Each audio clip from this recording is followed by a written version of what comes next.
Oh, well, I learned as a child there's two ways to see the world as it is and the way it could be.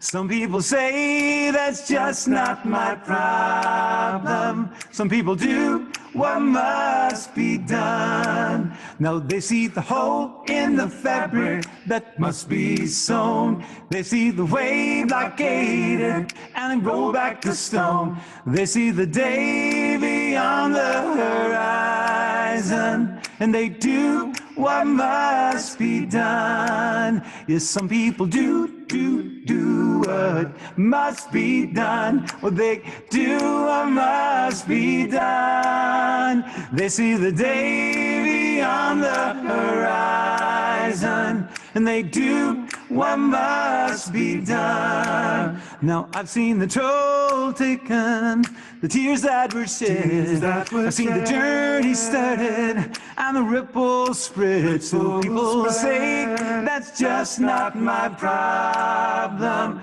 Some people do what must be done. Now they see the hole in the fabric that must be sewn. They see the wave blockaded and they roll back the stone. They see the day beyond the horizon, and they do what must be done.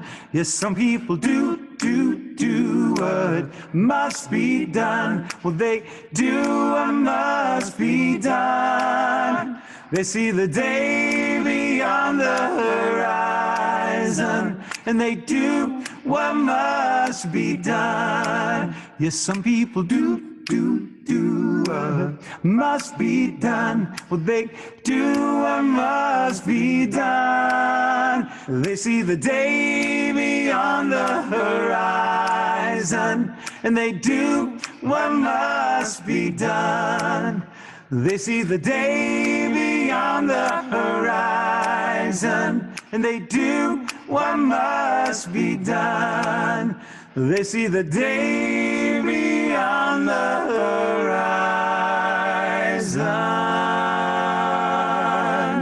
and they do what must be done.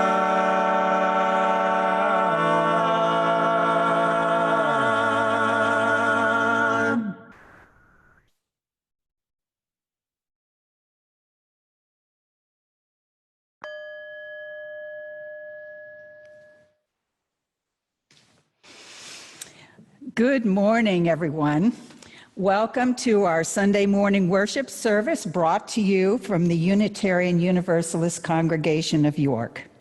I'm Carol Stowell, and I will be helping lead our service today. I came to York about 50 years ago, and I came from a big city and had done a lot of traveling, and I came to York and I thought, oh.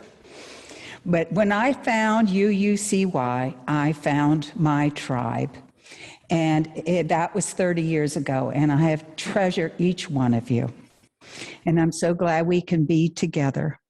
Our mission here at UUCY is to be a transformational faith community that serves the religious and spiritual needs of a wide and diverse group of people, a community that earns recognition as a leader in the work of social justice and guides our children to become more engaged as global citizens. If you're a first-time visitor on our Sunday morning Zoom service, please feel free to introduce yourself by writing your name in the chat box and anything else that you would like to share. Look at that little sign there, and you can see how to reach out to our website and learn more about us, and to send an email to our UUCY welcome team. We will forward our welcome packet to you, and you can see the email on the screen now. Feel free also to let us know if you have any questions. Everyone who is joining us today is invited to type in the chat box any matters of the heart. Make sure you make it clear if it's a joy or a sorrow, and we'll know it's a matter of the heart. And we would like to share that with the congregation later. I will announce them later in our service. Now, as is customary, whenever Unitarian Universalists gather together, we begin by lighting a candle in our chalice. Our candle flame represents the flaming chalice that is the symbol of the living tradition of our church. We also invite everyone at home to light a chalice as we share our chalice lighting. Our chalice lighting words today are from Margaret Wise. Come into this place with your whole self, the parts that are raw and exposed, the part that is beaming with joy, the part that is seeking the truth, the new, and the possibility. Come into this place. Open your heart, lay down your burden, and lift up your hope for something new to happen. Come to this place with fellow travelers on the journey, some faces new and others familiar, and all welcoming you here. Now to this moment. Come, let us worship together. Now we invite you to rise in body and spirit and join us in singing as Gretchen Decker, our music director, plays our opening hymn 121, We Build a Land.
It's the Labor Day weekend again. the time to honor the work that so many in this country had done before, time to honor the laborers today who keep forging ahead. This time of the year, we also celebrate the ending of summer. Most school students have already begun their new school year. Many churches are beginning a new season of Sunday services and religious education programs. Amid this newness, the Jewish tradition encourages its faithful to atone for their shortcomings and begin anew. So much newness in both the physical and the spiritual realms. Those of us gathered today will be guided to consider how we can prepare ourselves for our own new beginnings, from a personal perspective, as well as that of a congregation. Our annual ingathering is just around the corner. Beginning a new church season with our new minister, let's get ready.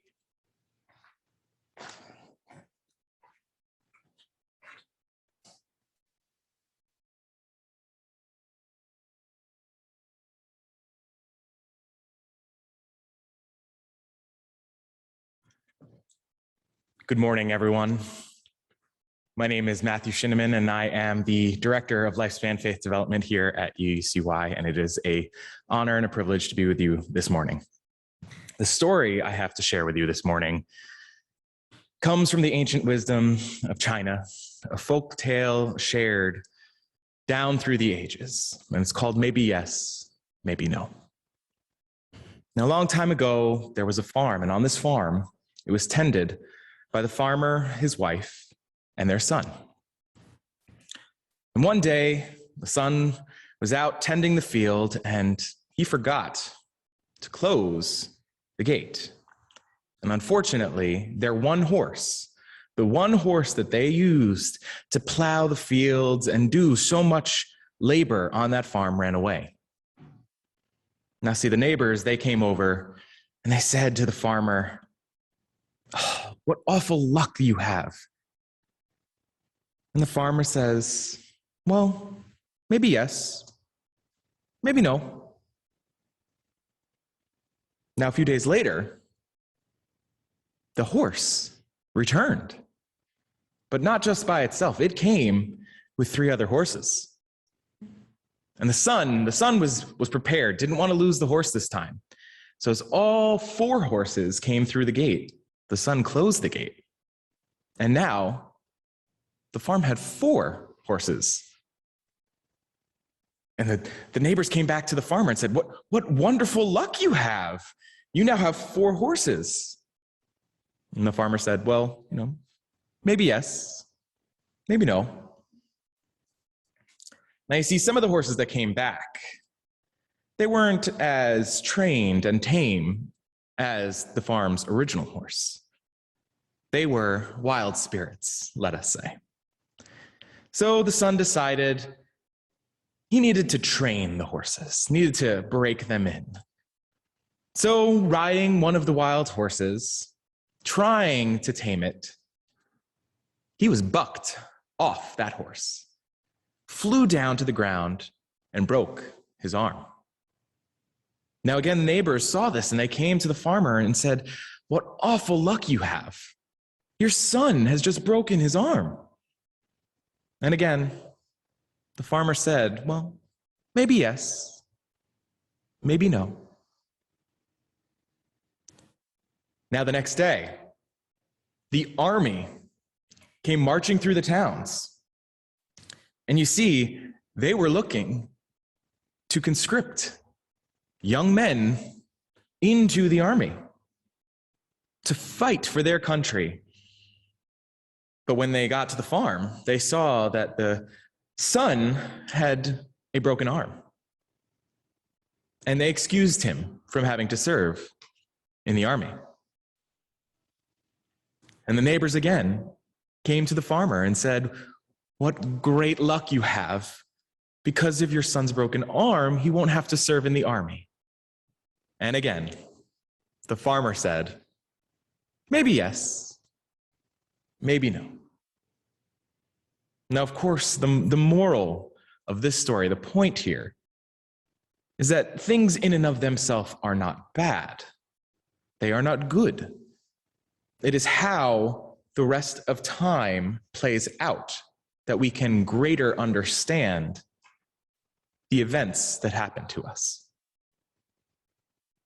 Take, for example, these past 18 months. We sit in the midst of a global pandemic. By all accounts, most would say bad. Yes? And for the most part, I would absolutely agree with them. However,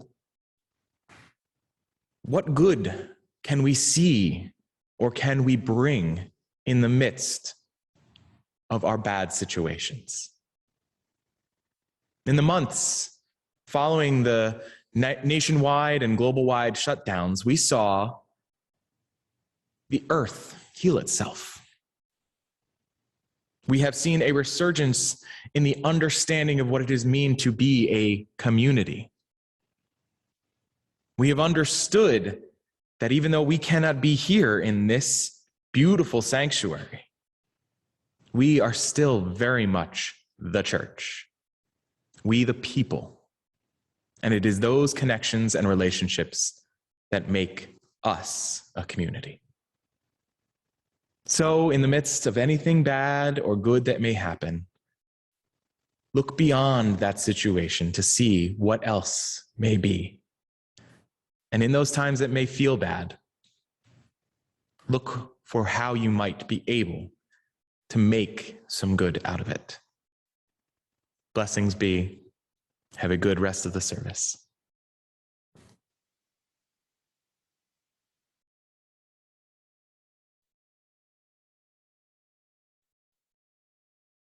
Thank you, Matt. We come to that moment in our service when we ask you to make a financial contribution to our community. Your generosity helps to defray UUCY's operating expenses and also helps out organizations in our community that are engaged in the work that is in keeping with our principles and values. Our Share the Plate partner for the month of September is the Rainbow Rose Center, which serves York County's LGBTQIA+ community. This is a 100% volunteer-based organization, and two of our members, Tesla and Charles, work so hard with the Rainbow Rose Center. It fosters an environment of inclusion, equity, and health where all LGBTQIA+ community members thrive in York County, PA. The nonprofit serves the queer community by running support group programs, helping people to connect to valuable resources, organizing community celebrations, and creating customized diversity and education training services for businesses to create more inclusive environments. They recently received recognition from the Downtown First 2021 Award for Outstanding Nonprofit Organization and the Keystone Business Alliance of 2021 Advocate of the Year Award. Hey, great job. In the fall of 2020, the UUCY Justice Committee agreed to become a preferred partner of the Rainbow Rose Center to show our support for LGBTQIA+ community and further promote our name and our values to the wider York community. We hope that you will make whatever donations you're able to do as we continue to build a better world, both within the congregation and throughout our state. No donation is too small. Know that your financial gifts will be used wisely and well. I'm your friend. I'm your coworker. I'm your neighbor. I am your family. I am more likely to face social isolation. I could be fired from my job because of who I am. I can be evicted for who I love.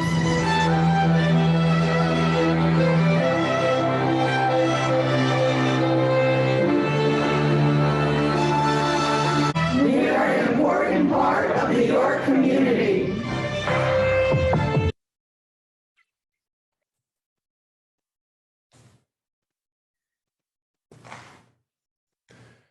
Our reading today, We Look with Uncertainty, is by Anne Hillman. We look with uncertainty beyond the old choices for clear-cut answers to a softer, more permeable aliveness, which is at every moment at the brink of death. For something new is being born in us if we but let it. We stand at a new doorway, awaiting that which comes, daring to be human creatures, vulnerable to the beauty of existence, learning to love.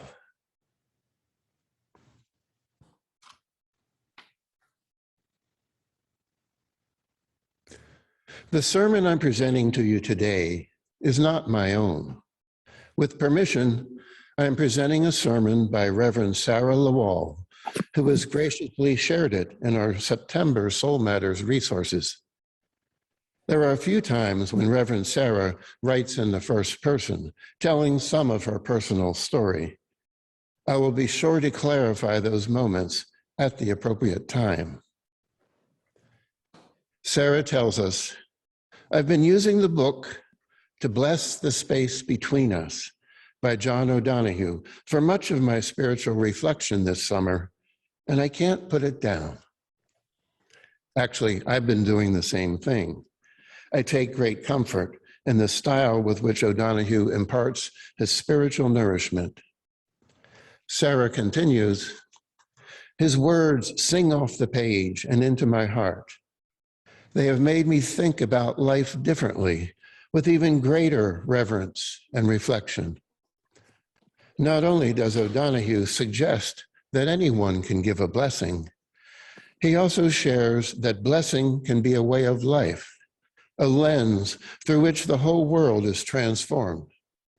He writes this, in the parched desert of postmodernity, a blessing can be like the discovery of a fresh well.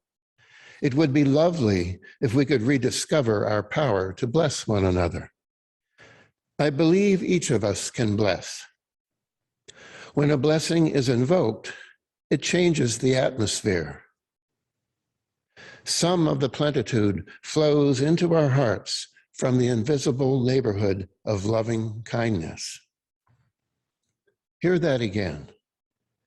Some of the plenitude flows into our hearts from the invisible neighborhood of loving kindness. Some of you are brand new to this wonderful congregation. Coming here, you summon the courage to chart your own beginning and step into a new opportunity, a turning point in your life. I suspect you've been doing your fair share of reflection too. The moment of beginning is now. We are beginning together.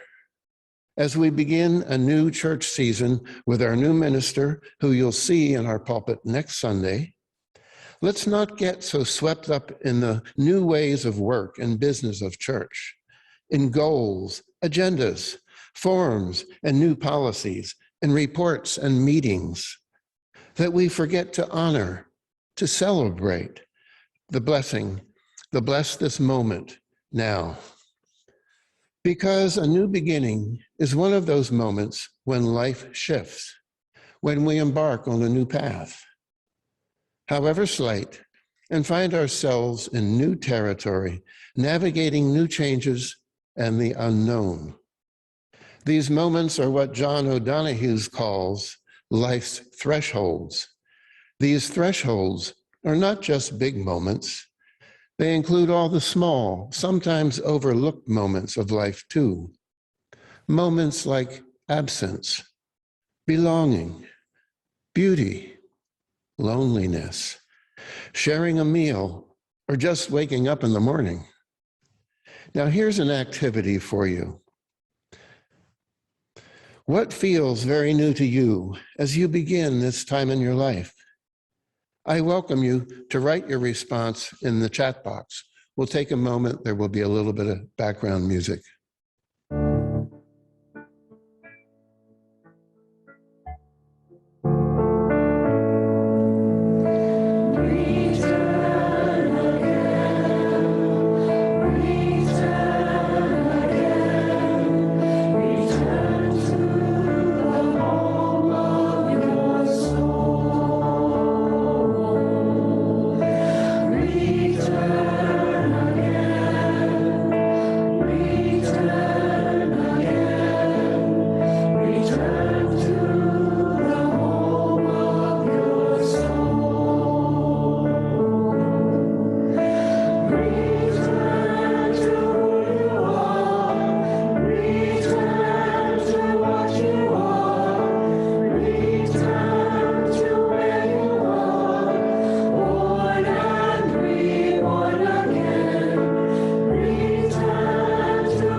So I hope you have a chance to look at what's been written in the chat box. So these thresholds, these states of our heart, often cry out for a blessing. But we UUs are not used to this practice. We might feel some resistance to this concept. We don't bless every moment of life. That's for other people. But remember, anyone can give a blessing. O'Donoghue's point is that blessing creates deeper connection and greater expansiveness in our lives, and it's a learned practice. And when we take the time to do it, we often change our experience of that tenuous, unfamiliar territory into one of invitation, where the blessing serves as a ritual to protect, encourage, and guide us as we cross over into the new and unknown. And now here's another activity for you. Is there a ritual that invokes the feeling of a blessing that you practice now? Or can you imagine one that you'd like to begin? Again, you can write these in the chat box. We'll take a moment. There will be some background music.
I see even more responses this time around.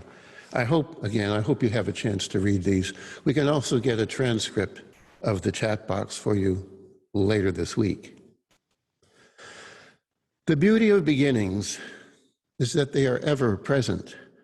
Not only are we embarking on a new beginning together, our individual lives are full of beginnings, new jobs, new family members, new leadership positions. Maybe you've even taken up a new hobby. Our national and global consciousness also seems to be at the precipice of a new beginning. Between the Black Lives Matter movement calling us to examine our identities and deeply held systemic prejudices, to the refugee crisis pushing us to ask what it means to truly welcome the stranger, to learning how to respect and be compassionate towards those who rival us politically. Life is always presenting us with the opportunity to begin again. It is fitting to be talking about beginnings at this time of year as we approach the Jewish High Holy Days. Soon we'll be in the middle of the Days of Awe, the 10 days between Rosh Hashanah and Yom Kippur, when Jews are invited into a time of introspection. They examine where they've gotten off track, who they've wronged, and begin the process of reconciliation and atonement before their names are sealed into one of God's books. All of this inner work is done so that they can honor their mistakes, seek and give forgiveness, and begin again in a whole new year with a clean slate. And yet, beginning is one of the hardest things to do. A Jewish grandmother would say that even the most devout Jew might have a hard time wiping the slate totally clean, that we all schlep some leftover guilt and doubt with us into every new beginning. There's an old adage that says, the hardest part of beginning is to begin. We often put up many barriers just taking those first steps. And now, some of Sarah's story. She tells us, as a youth, I was one who always liked to know the expectations and desired outcomes first. I was often reluctant to try something new unless I knew I would be good at it, that I could guarantee some moderate success. I wanted a roadmap and strategies and benchmarks and a plan. Now, I'm not saying these things are not important. They are great tools we ought to employ. But I had allowed myself to use them as a crutch. They became blinders to exploration and experimentation, to awe and wonder, to discovering that tiny hidden path and not just wondering where it leads, but taking it to find out. Sarah continues, I clung to the fallacy of the right way because I did not want to mess up. Who does, really? I had somehow allowed myself to believe that messing up meant failure, and beginning right, that is, right with a capital R, was the only path to success. And yet, I know that messing up is critical to success. All the famously successful people will tell you they learn far more from their failures than from their successes. In beginning, there exists a tension between the playful, childlike enthusiasms for the new, the fullness of energy, excitement, and new ideas on one hand, and deep-seated conspiratorial fears on the other hand. Fears of failure and isolation, fear that we might mess up, that we will get hurt, and that others will disappoint us. These fears pull at us to remain within safe boundaries and stay the same. But here is one truth I know for sure. Whether we begin or not, we cannot stay the same, and we will mess up. We just will, and people will disappoint us, and we will get hurt. Yes, even here at UUCY, where we aspire to be a beloved community, because here is one of those safe spaces where we are working out what it means to be human. And I don't think any one of us has that 100% figured out. And this working on becoming human stuff gets messy and scary sometimes. So we often have this tendency to play it safe. The question then becomes, what do we do in those moments? How might we find the blessing, even in the mess, the disappointment, and the failure? So what if we give up those moments of playing it safe and allowing expectations and outcomes and hurt and disappointment to become blinders? That's learning and joy. We give up a freedom to step outside the moment and ask ourselves, what did we learn from this mess up? And then change our course and begin again without judgment. Instead, we tend to assign blame and we try to fix it when we might just as easily stand back and say, wow, that didn't work, or I really screwed that up. I wonder what we might do differently next time. And just notice, learn, adjust, and maybe even laugh. Let's not overlook laughter and fun as important tools for success. And begin again. So what happens? What happens if we just let go of the idea that beginnings are inherently risky and instead make risk our greatest ally? If we embrace the risk, what changes? What new approaches and opportunities open up for us? That is where the blessing comes in. A blessing, by its very form, is invitational, often using the language of may we or may I. In a blessing, we are invited to be changed by the risk. We name the creative possibilities above the obstacles. And by virtue of it being a blessing, we are ritualizing the moment, assigning it spiritual significance, lifting out of the ordinary time to say, this moment means something.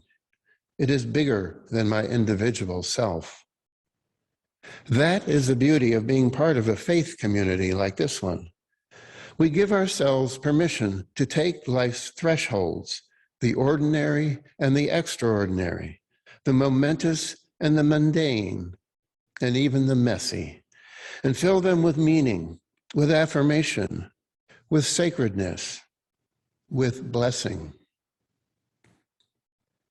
So here is a hope we all can share, that the blessings we offer each other today and beyond, because a blessing can fit into any moment if we create the space for it, that these blessings invite us into a beginning full of creative possibilities, playfulness, and experimentation, into a beginning full of laughter, joy, and fun, and most of all, full of forgiveness and compassion when we mess up, with permission to begin again and again.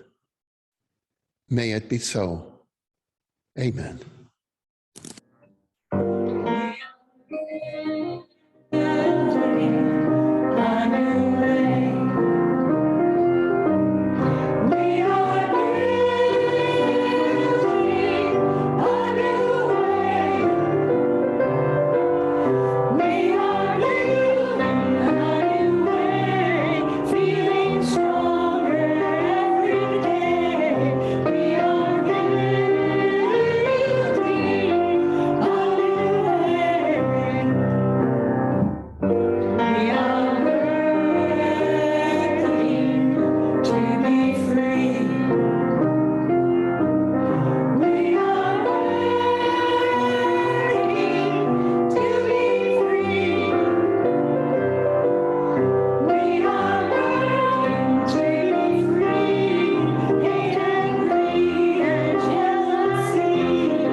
Our closing words today are again by Reverend Sarah Lawal, to ask what's possible.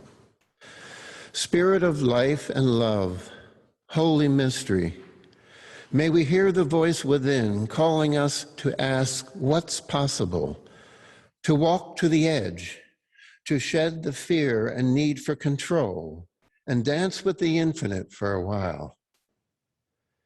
May we set down the list of wrongs and hurts and see obstacles as invitations for innovation beckoning our creativity. May we hear each other's voices of love and encouragement. May we hear the cries of the world asking, who do we choose to be? May we be vessels of comfort and compassion. May we be vessels of hope and healing. May we be vessels of peace and justice. May love prevail. In the name of all that is holy, we pray. Amen.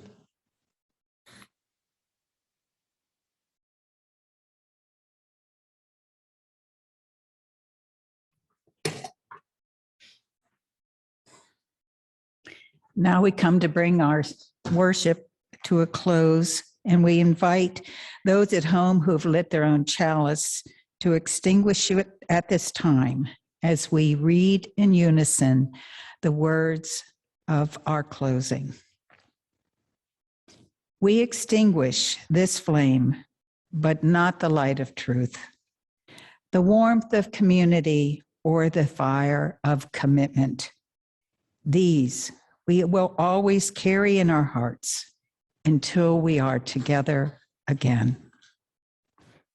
Thank you for joining us.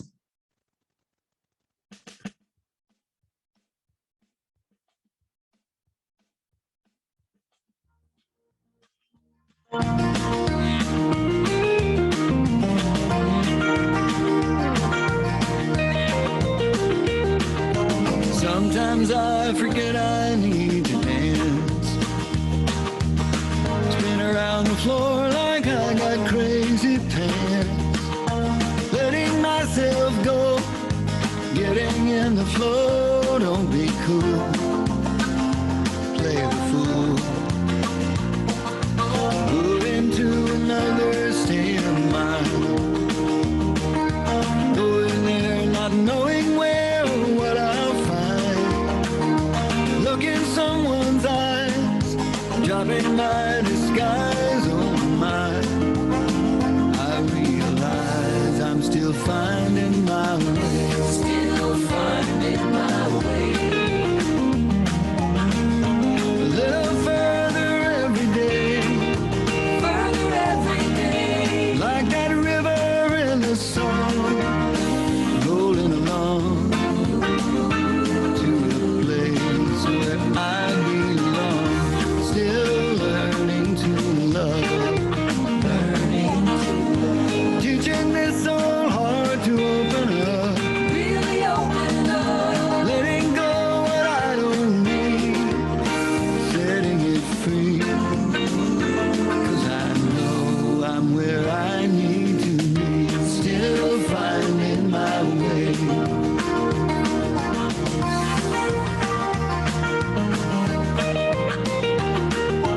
Sometimes I forget to just slow down. Walk outside and take a lazy look around. Listen to the wind, sunshine on my skin, touch the earth. Feel my worth. Turning back to you, the one I love. Looking back and laughing at the crazy stuff. We made our mistakes, fell right on our face, goodness sakes.